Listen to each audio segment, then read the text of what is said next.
ఇప్పుడు మనం చూడబోయేది సైట్ సీన్స్లో సెకండ్ ప్లేస్ అన్నమాట. అది సోమనాథ్ దర్శనం నుంచి బయటికి రాగానే మనకు కుడివైపున ఒక సోమనాథ్ ఓషన్ వ్యూ అనేది ఉంటుంది అనమాట. అక్కడ నుంచి స్ట్రైట్గా ముందుకు వెళ్ళామంటే మనకు టికెట్ కౌంటర్ అనమాట. ఒక్కొక్కరికి 5 రూపాయలు ఛార్జ్ చేస్తారు. టికెట్ తీసుకొని లోపలికి వెళ్ళండి. ఇప్పుడు ఈ సోమనాథ్ బీచ్ గురించి మాట్లాడుకుంటే, సోమనాథ్ లోకల్ సైట్ సీన్స్లో ఈ బీచ్ ఒక ప్రధానమైనది అన్నమాట. ఈ బీచ్ ప్రశాంతతమైన మరియు సుందరమైన గమ్యస్థానాన్ని ఈ ప్రాంతం యొక్క ఆధ్యాత్మిక వాతావరణం పూర్తి చేస్తుంది. అరేబియా సముద్రం వెంబడి విస్తరించి ఉన్న ఈ బీచ్ పోగానే మనకి మొదటగా గమనించేది మన హనుమంతుడు, ఆంజనేయుడు అనమాట.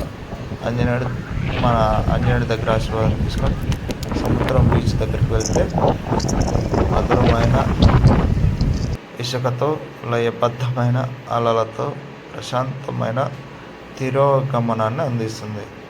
సందర్శకులు సముద్రం తీరం వెంబడి ఆ ధ్వని, ఆహ్లాదకరమైన వాతావరణం మనల్ని మంత్రముగ్ధం చేస్తుందన్నమాట.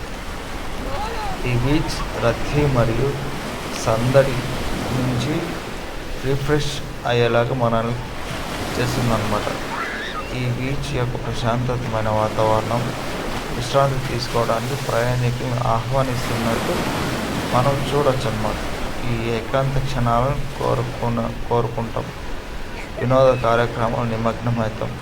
అలాగే ఈ బీచ్ యొక్క గుర్రపు స్వారీ, ఒంటెల స్వారీని మీరు తప్పకుండా అనమాట ఆస్వాదించాలన్నమాట.